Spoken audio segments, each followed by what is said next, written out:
Hello, Atlanta Real Estate Nation, and welcome to the one and only Atlanta Real Estate Podcast. We're bringing you the insider tips, tricks, and secrets to buying, selling, or investing in Metro Atlanta. Are you ready? Let's go!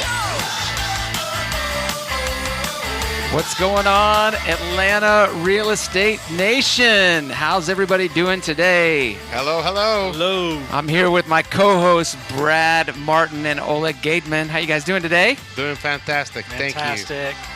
We've had a crazy busy day today, haven't we? It's been absolutely crazy. Yeah. Mother's Day weekend this weekend, right? Yeah, that was fun. Yeah? Nice. What'd you do? We had family over and for brunch, and then we laid out by the pool the rest of the day. Do you have a pool at your house? Neighborhood pool. Oh, that's awesome. Yes. It was open. It was open. Yeah, our neighborhood pool isn't open right now. I don't know what the deal is there. But what'd you do, Brad? Great Mother's Day. I do some volunteer work at assisted living down the street, so I went and started off my day there and then come home to about 15 or 20 family and friends at the house. A fantastic day. Awesome. Did you eat a lot of good food, healthy food? Amen. Yeah. Not for me. No? What was the most unhealthy thing you ate this weekend? I think it's not the most unhealthy thing. It's how many things. Okay. Yeah, it's the amount. I see. How about you, Brad? What's the most unhealthy thing you ate this weekend? That would be homemade strawberry cake with tons of icing. Nice. Did you bring some? No. Well, hey, so what we want to do with this podcast, you guys, this is episode 4, by the way. You can, if you feel inclined to watch our ugly faces on YouTube, you can go to the AtlantaRealEstatePodcast.com and actually see the videos. Oh, no. That's kind of scary. Yeah. But if you want to listen to the audio, you can subscribe to us on Google Play. We're now on Google Play, you guys. Pretty exciting stuff. Very exciting. And on iTunes.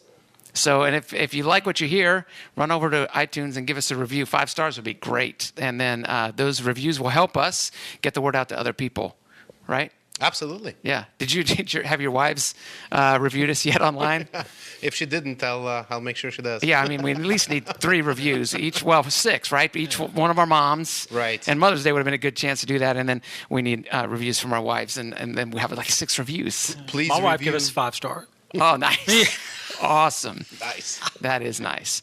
Well, I mean, look, we're going to share a fun little tip with you about Atlanta because some people are listening outside of the metro area. And Oleg, man, what do you got? What's the cool tip that you have? The quick tip. Oh, okay. Put me on the spot. Well, Peachtree Street. You know how many Peachtree roads or anything that has a peach tree in a road address itself? How many of those are here in Atlanta? I'm going to guess 110. What about you, Brad? 95. Closer. There's actually 71 streets in Atlanta with a variant of Peachtree in their name. Huh. And the fun fact about this, the original Peachtree Road began in 1812. 1812. Yeah. See, it just goes to prove my point. When we moved here from Ohio all those years ago, I would joke with my wife that they just covered over the horse trails with concrete. And that's what we've got here. And anybody if you've not been to Atlanta and you're being relocated here, I mean, it is maddening. You know? Oh, yeah. Brad, are you from here originally? Yes. Okay. All right. So you got used to the curvy. So you were here when there were actually horse trails. Not that far back. Oh, man. Well, hey, I've got to apologize to our audience. It seems that I have to offer a retraction. We just started. I know. Yeah. We're just into this thing, and now I've got to beg for forgiveness because I made a big mistake. Actually, on episode 3, we were going through. We were trying to talk about foreclosures, and believe it or not, the MLS was working on adjusting their categories. Right, likely excuse, but this is what I've been told. I've been told that that they were working on that, and there actually are foreclosure stats and the ability to search for foreclosures. So, but the problem is. Do you have a sound effect you want to hit me with now? I don't. Let's see. Okay. So the sound effect, or not sound effect, the effect of it is if you've got an agent that's doing a customized search for you and you want foreclosure information, it's not showing up on the default. You actually have to go in and add it into the searches. It's really hard to find. Yeah. And so Maggie and I spent about 15 minutes working on that last week, and she showed me where it was, and I added it into our searches. But it's not easy to find. But we've got some stats, so I figured at least we'd give some stats out. And let's see here. We had right now in the market today, there's 21,246 homes for sale. Guess how many foreclosures? Simply playing a guessing game. Guess how many foreclosures there are? Let's say 100. Close. 88. 88. 88 foreclosures Metro Atlanta? in the whole Metro Atlanta area. And maybe what I'll do is I'll pull a screenshot where those are. Yeah. And you guys, if you go to AtlantaRealEstatePodcast.com and look in the show notes, I'll have a picture of it. How's That's that? a good idea. Good. It's more work for me. I'm happy to do it. Please. Yeah. And then guess how many government foreclosures are HUD foreclosures? That's VA or FHA. What do you think, Brad? 45. Man, you're close. How 20. about 28. 28, just 23. The number's 23. Oh, wow. 23. And then lastly, short sales. A short sale is basically somebody selling a house who owes more than it's worth, and they're getting basically permission from the bank to sell it for less than what's owed. Guess how many of those there are out there? 100. What do you think, Brad? 15. 15.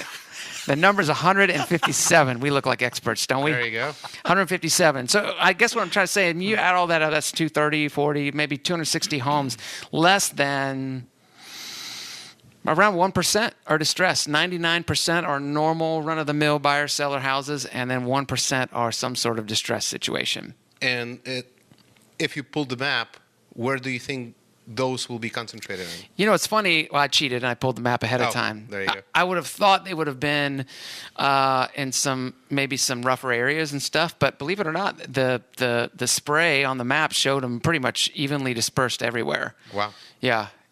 That's just really fascinating. Well, our topic today for episode 4 is, what is it, guys? Here we go. Lowball offers. Oh, yeah. When and how to use them. When and how to use a lowball offer. Brad, tell us what a lowball offer is. Lowball Offer, got a home listed out there at $300,000, and you're working with a client that wants to go in possibly $225,000, $250,000. Lowball Offer. That's low. That's rough. That's low. Extremely low. Man, Oleg, if you're a seller, man, and you get that offer, man, what are you thinking? Well, I think because I represent the seller. Let's say you are the seller. I am the seller. Forget representing anybody. You're the seller. If it's in the first 2 weeks of me listing the property on the market, I wouldn't even answer back to that buyer at all. Okay. Is that it? That's as nice as you would be? You'd be Yes. that nice? Yeah, Oleg's a nice guy. Thank you. Brad, what do you think? That's what you're going to get. You're most likely you're not going to get an offer back, and when you don't get an offer back, as the buyer's agent, you're going to recommend going back in and bringing that up to see if we can get some type of response. Just do a temperature check. You know, I think it was it episode 2 that we talked about. We kind of went through and we guessed about the number of properties that were getting multiple offers in certain price ranges, right? And I think we said, if I'm not mistaken, we thought somewhere around 80% of homes under $200,000 were getting multiple offers. You know, is there any reason for a buyer to put out a low offer in a hot price range? Doesn't make any sense in this market. If the market is hot, then you know that property will sell. You will have zero chance as a buyer to, That's right. to buy that house. If you see a property you like and it's in that $200,000 sweet spot, you're going to lose it. Yeah. Okay. And if that house has been on the market for 6 months and hasn't sold, what do you think? If it's been in the market for that long, then you have a better chance of negotiating. And lowball offer is an offer, so it's a starting point. The house has been on the market for 6 months in a really hot price range. What's wrong with that house? It needs a lot of work, overpriced, no offers. Okay. All right. So let's say this. An offer for me, a lowball offer is what's less than the norm of what's selling in a community, right? So like you said, Brad, in your $300,000 example, at $250,000, when most of the houses are selling between $290,000 and $310,000, that lowball offer may be perceived negatively in almost every situation, especially in a market like this. Now, and again, guys, if it's an investor-owned property or it needs a ton of work, of course, I mean, that's what we're saying here, that it's okay to go in a little bit lower. But even those, when priced right, are getting multiple offers. We have an investment arm of our company, and we buy properties that we see on the MLS that are priced what we call below market. And when we see those properties, we'll make an offer, but we're finding that we're competing with 10 or 15 other investors at the same time. So, and those are houses that are priced low compared to what they should sell for later on down the road because they need $50,000 or $60,000 worth of work. Okay, so we talked about how a seller looks at a lowball offer. This used to come up when I was selling houses. I'd have buyers that would question my loyalty when I would kind of push back on giving a lowball offer. So let me paint this scenario for you. The house has been on the market a week. It's had all kinds of updates. It's beautiful. Anybody sitting at this table would want to live in that house, right? And pay full market value for it. And then I get a client that, they go in and they make a 80% offer, and I'm like, I'm not sure you want to do that. And then they start to question my loyalty. Is that something you guys run into or could run into? Definitely could run into it, but I haven't seen it recently at all. I'm talking about a couple of years. I haven't seen anybody that really wants to just go in and put a lowball offer as you're defining it. Yeah, Okay. and I'm thinking as well on that is that when you're working with a client, you want to show them up front that your loyalty is with them and that you have their best interest at heart.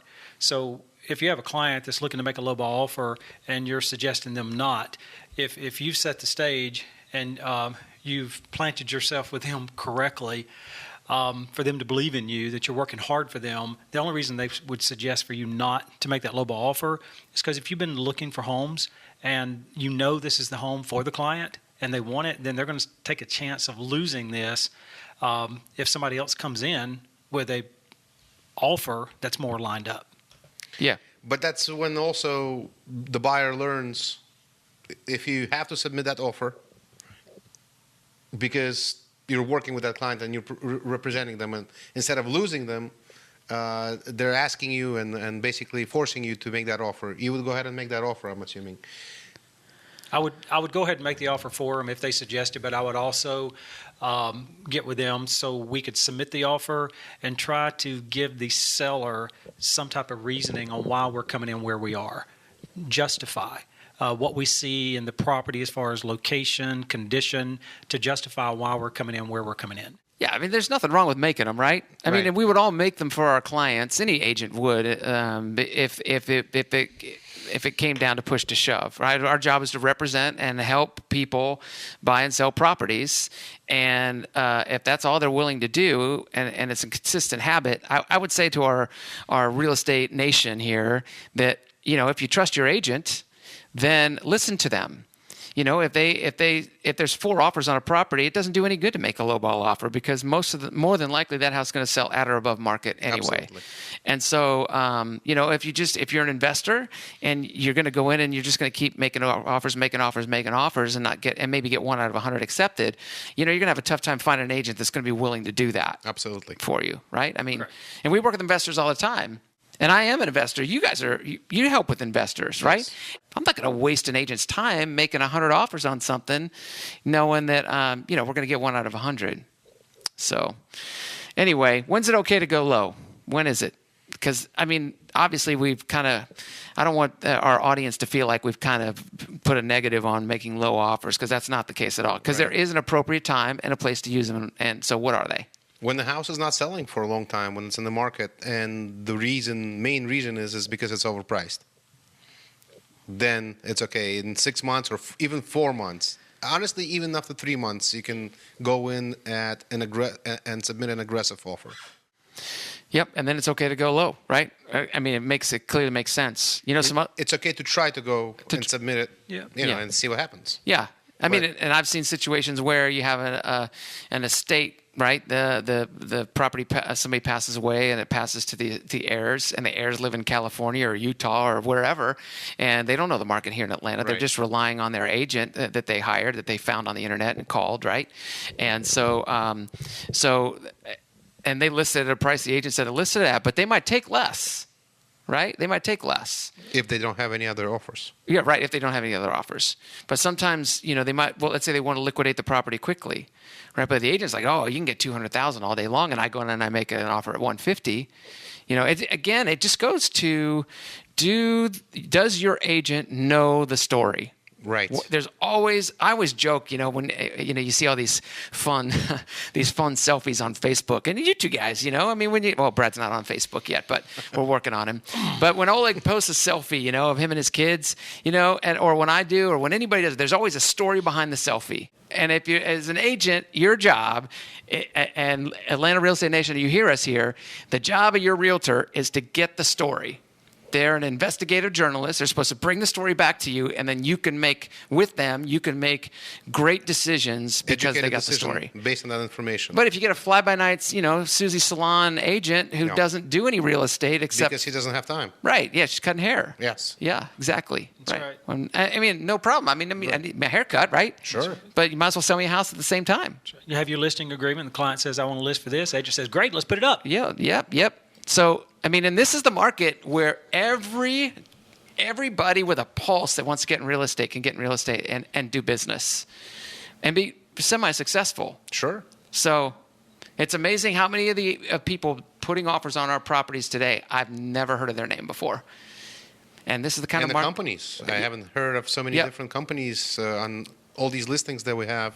I haven't heard any of these companies. So I guess what we're saying is experience. People need to go out and hire experience, right? I mean, if you survived the recession, if you survived a down real estate cycle, if you're bootstrapping your way to success, you've got experience. So go get yourself some experience, and we'll go from there. Well, we're about out of time. You guys want to add anything else? And the buyer's agent that buyers are working with, they're obligated to you as the buyer to give you all that pertinent information, which is in that buyer's agency agreement that you sign. So that's an important fact as well, because you're obligated to provide all that information. And on the other side, if you're a seller selling a house, your agent's obligated not to share your story. Exactly. That's why you should always use your own dedicated agent. Yeah. Yep. The Georgia Real Estate Commission talks about this.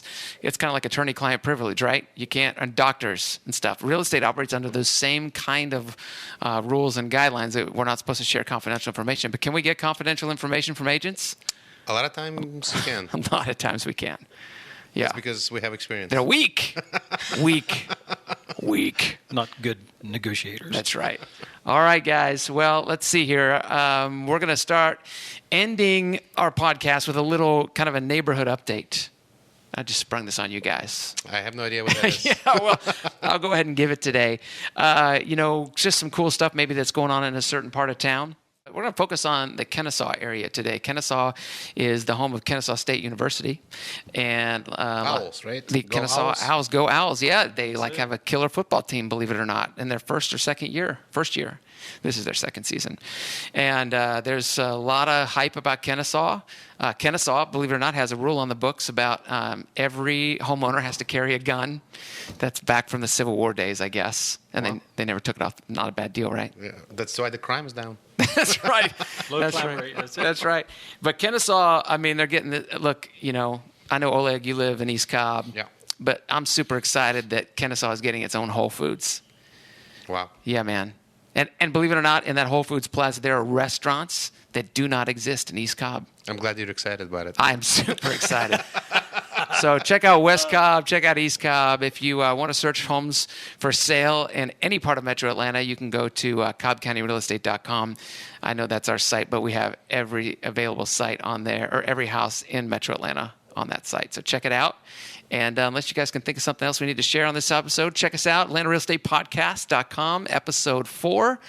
If we can help you in any way, feel free to reach out to us on that site, or you can give us a call at 770-240-9949, and you'll talk to some friendly people named Maggie and Molly. That sounds good. They'll take really good care of them. Have a good day, everybody. All right, that's it. Till episode four. 5. We're out. Good job, guys.